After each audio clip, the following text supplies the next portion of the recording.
Praise the Lord. Welcome back to Maranatha teaching channel. Thank you for joining me once again in this exciting study we've been having about the kingdom of God, about covenant. Yes, we are studying about the end time, but it's all an excuse for us to get to know who God is, right? It's all about God. Whether you're in the beginning, middle, or the end, it's about God. We are wanting to know God. Praise the Lord. So we've looked at this twin concept of the kingdom and the covenant. Again, like I've said, pardon me for repeating it, it's not an exhaustive study. It is just enough to whet your appetite. You can go back by the grace of God and do some more study yourself on this, but we are going somewhere. Amen to Jesus. Now, there is the one thing I want to talk about today is an inevitable consequences of what we've said so far, because this is what leads us to where we are going. Now, the very concept of a king that has a realm, that has jurisdiction, that has the right to rule, and the very existence of rogue, rebellious kingdom that is challenging his kingship, that is challenging his authority, and also the very existence of subjects that are rebellious, that rebel against the king, that reject his love, that reject his mercy, that reject his grace. All these concepts inevitably lead to this subject we need to talk about today, which is the royal wrath or the royal anger. We want to talk about the wrath of the king. We need to understand this, okay, that God, being a king, will judge every rebellion, will judge every rogue kingdom, is going to cleanse his creation, is going to restore his kingdom, and we're going to look at that, God helping us today.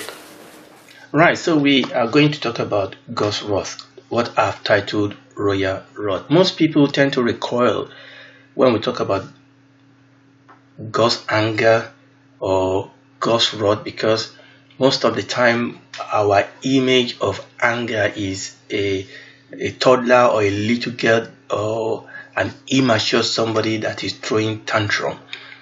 Obviously, when we talk about God's wrath and God's anger, we are not talking about an immature God throwing tantrum because he wants to get his way, or because he's not getting his way, or because he's selfish. No, that's not what we're talking about here. When we talk about royal wrath, look at it as God's righteous indignation against everything that is wrong, everything that steals, that kills and destroys. So we are talking about righteous indignation. You know, it's kind of the type of anger or indignation you will have if you read a story of somebody who abuses little children, or if you read of a case of a man who beat his 2-month-old child and there's bruises and broken bones. You know, that type of indignation you will have if you are listening to news and you hear, children that are murdered, or people that are raped and things like that. You know, pedophiles that are destroying the life of people. That type of indignation, that's what we're talking about here, the royal wrath. God is not angry because he's selfish or because he's throwing tantrum. No. God's indignation is against unrighteousness and against every rebellion. So if you think about royal wrath or God's anger, think about it as constitutional retribution. You know, we have judges that sit in our courts that administers the constitution of the land, locking away criminals so that our land can be saved, locking away criminals so that we can live in peace. So it's the same thing. Now, if there's a king with a kingdom, he must of necessity be able to exert justice. So God's wrath is God's judgment. So once you start talking about kingdom and you start talking about government, we have to talk about judgment. Now 2 Timothy chapter 4 verse 1 says that Paul was writing to Timothy. He said, I charge thee therefore before God and the Lord Jesus Christ, who shall judge the quick and the dead at his appearing and his kingdom. You see, the very mention or the very reality of kingdom and the coming of our Lord Jesus Christ necessitate judgment. So God's royal wrath or God's royal anger is talking about his judgment against everything that is wrong.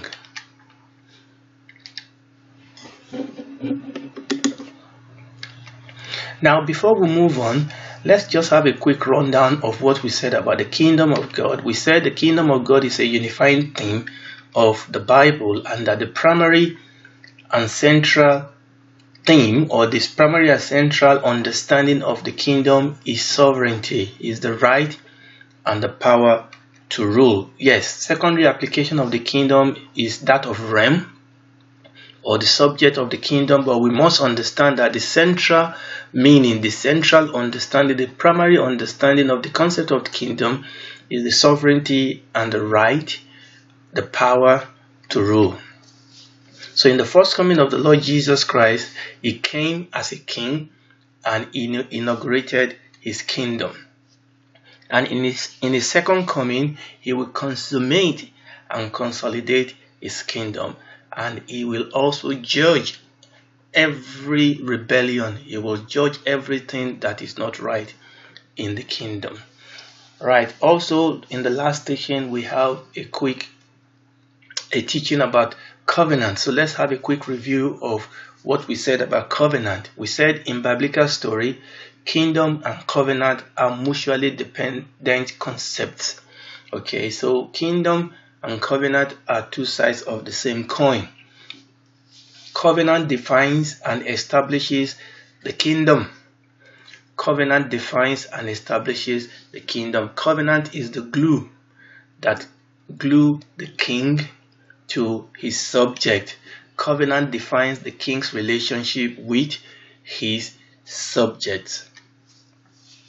Covenant is this constitution of the kingdom, and this is really very important, especially as we move into this area of God's judgment. Right, let's start by reading Romans chapter 13 verses 1 to 4. We're going to read from the Voice translation. It is important that all of us submit to the authorities who have charge over us, because God establishes all authority in heaven and on the earth. I've come to use this verse because it gives us, it's a parallel explanation that we can relate to, because it's talking about earthly king, earthly authority. So we can relate that to the kingdom of God. So the Bible talks about authority who have charges over us, and the fact that God establishes all authority in heaven and on earth. But that's not where I'm going. Verse 2 says, therefore, a person who rebels against authority rebels against the order God established. And people like that can expect to face certain judgment. Now, this is the point, that the reason for judgment is because they are rebels. The reason for judgment is because there is rebellion. And that is what we are going to see at the end of the age. We are living in a time when there is grace. But the Bible says that people who rebel against authority must expect to face certain judgment. There is certain judgment that is coming. So a lot of what we are going to see at the end of the age, and when we come to the timeline, is God's wrath. God God's judgment against the rogue kingdom of Satan and every man and woman that is associated with that kingdom. God does not want any man to perish, does not want any woman to perish, but whoever has not received God's gracious offer in the cross and the blood of the Lord Jesus Christ, those people that have decided to align themselves with the rogue, dark kingdom, rebellious kingdom of Satan, will also partake of this judgment. Verse 3, you see, if you do the right thing, you have nothing to be worried about from the rulers. But if you do what you know is wrong, the ruler will make sure you pay a price. Okay? A price will be paid. God will judge every unrighteousness. God will judge every form of sin. God will judge every form of rebellion, every form of transgression. And that is why God has given us a way out. God so loved the world that he gave his only begotten Son, that whosoever believes in him will not perish, but have everlasting life. God gave him as a way of escape from the wrath to come. Will you not rather live with a clear conscience than always having to be looking over your shoulder? Then keep doing what you know to be good and right, and they will publicly honor you. So when we talk about the end time, we're going to talk about reward. We are going to talk about restoration of covenant with Israel, but we are also going to talk about God's judgment against every sin and rebellion. Look at it this way, verse 4. The ruler is a servant of God, called to serve and benefit you, so there will be reward. But he is also a servant of God, executing wrath upon those who practice evil. So there will be wrath upon those who practice evil. If you do what is wrong, then you better be afraid, because he wields the power of the sword and doesn't make empty threat. So this is not just an empty threat. When we talk about great tribulation and we talk about the wrath of God and we talk about the things that's going to happen in the end of time, this is not empty threat. Yes, God is gracious. Yes, God is merciful. He's given us time and space to repent and do what is right. But a time will come when judgment will fall. We look at Psalm 2 again from the Voice translation. You are wondering what has provoked the nation to embrace anger and chaos. Why are the people making plans to pursue their own vacant and empty greatness? Now that is what we are seeing around us today. Nations embracing anger and chaos. Nation making plan, we want to do it our own way. We will do our own thing. We don't want God in our schools. We don't want God in our homes. We can decide which gender to marry, what gender. We don't want the Bible to tell us what to do or what not to do. We don't want God. We want to challenge even the very existence of God. There is a lot of chaos, anger against God's people trying to shut the church down, even to the extent of murdering and killing the people of God. Leaders of nations stand united. Oftentimes, people get united about what they are against, not what they are for. You will see nations getting united against God's kingdom, against God's plan, against God's will, and obviously against God's people.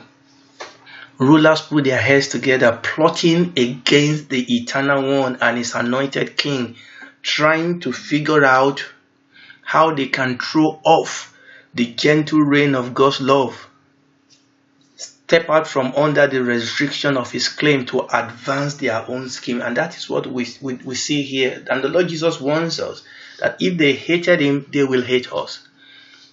But if they love him, they will love us. The Bible says here that this is a picture of what we see around us today. All the chaos, all the agitation around us. The Bible says that they are ultimately, what they are trying to do is to say, God, we don't want you to rule. We don't want you to reign. We want to do our own thing. We want to advance our own scheme. Verse 4, at first the power of heaven laughs at their silliness. This is all silliness. I mean, the Bible says that when people think they are wise, they become foolish. The Bible says the Eternal mocks at their ignorant selfishness. They don't understand that they are under the manipulation and power of the kingdom of darkness. Okay, they've called evil good. They call good evil. They've called black white and white black. But his laughter will turn to rage. A time will come when the days of grace will come to an end, when laughter will be turned to rage and God will rebuke them. And this is what the end time scenario is going to be about, as God display what is righteous anger.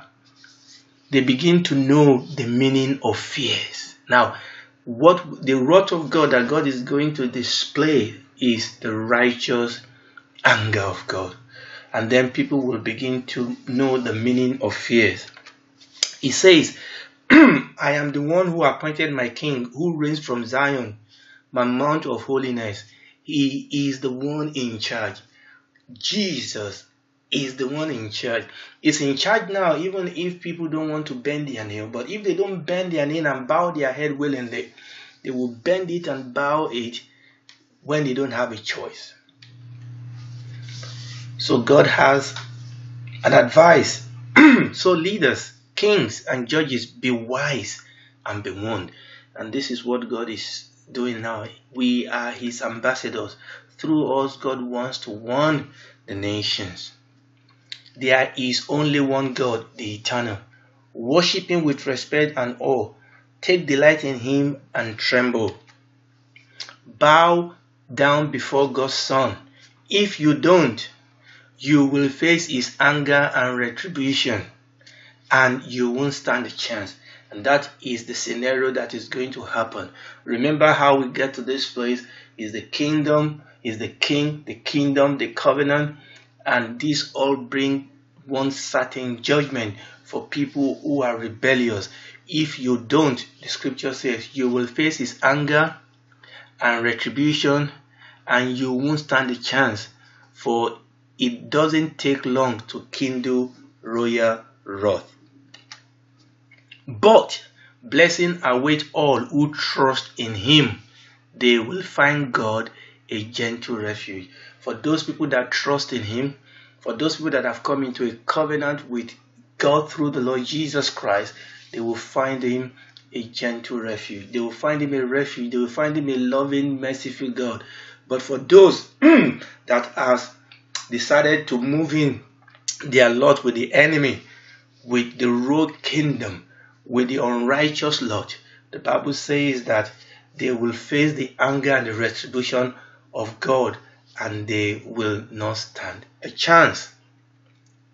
Let's move on to Revelation chapter 19, because this painted for us a picture of the end time. John said, and I saw heaven open, and behold, a white horse, and he, this is the king. When he came the first time, he came to inaugurate his kingdom. He came as a child that was born in a manger. But when he's coming the second time, he's coming riding upon a white horse. And he that sat upon him was called Faithful and True. And in righteousness he does judge and make war. When he comes, he's coming for judgment and he's coming for war. His eyes were as flame of fire, and on his head were many crowns, because he is the king. And he has a name written that no man knew but he himself. And he was clothed with vesture dipped in blood, and his name is called the Word of God. That is the Lord Jesus Christ himself. Verse 14. And the armies which were in heaven followed him upon white horses, clothed in fine linen, white and clean. And out of his mouth goeth a sharp sword, that with it he should smite nations, and he shall rule them with a rod of iron. And he treaded the winepress of the fierce and wrath of Almighty God. And he had on his vesture and on his thigh a name written, King of Kings and Lord of Lords. You see, he's coming with a vengeance. He's going to give reward to those people who have lived as subject of the kingdom in this life, but he's going to judge those who have rebelled against his kingdom, have rebelled against his rule. He's going to clear the kingdom. He's going to clear his realm. He's going to clear his rule of everything that is sinful, of everything that is rebellious. Finally, I will read Revelation 21, verses 5 to 8. And he that sat upon the throne said, Behold, I make all things new. And he said unto me, Write, for these words are true and faithful. And he said unto me, It is done. I am Alpha and Omega, the beginning and the end. I will give unto him that is attached of the mountain of the water of life freely. He that cometh shall inherit all things, and I will be his God, and he shall be my son. You see that covenanted, that's a covenant word there. It's a covenant word. I will be your God, and you shall be my son. But this is where I'm going. The fearful, the unbelieving, the abominable, the murderers, the warmongers, the sorcerers, the idolaters, and all liars shall all have their part in the lake which burneth with fire and brimstone, which is the second death. He will come as a king to purge his land, to remove every crime and every criminal. He is not a king for no reason. He is the king in his kingdom. And we are living in a time now where, number one, as subject of his kingdom, we have to live a life that give credit to our king. Number two, we have to go about our Father's business. We have been given the go ahead. We have been given the clarion call to go and expand and extend the kingdom of God in this land, and to wait in expectation of the return of our King. And for the unbeliever out there, this is the opportunity you have to accept now. This is the day of mercy. These are the days of grace. There is opportunity for you right now to accept Jesus as your King, to accept him into your life, to say, look, I don't want to do it my own way. I want you to be my King. I want to be your subject. I want you to be my Lord. And if you want him to do that, you can pray now. He's there with you. Just ask him to forgive you. Ask him to be your Lord and Savior, and he will do just that. Praise the Lord. Praise God. I hope you've been blessed by today's teaching. Thank you for joining us today, and I hope you will be able to join us next time. Thank you so much, and God bless you. Bye.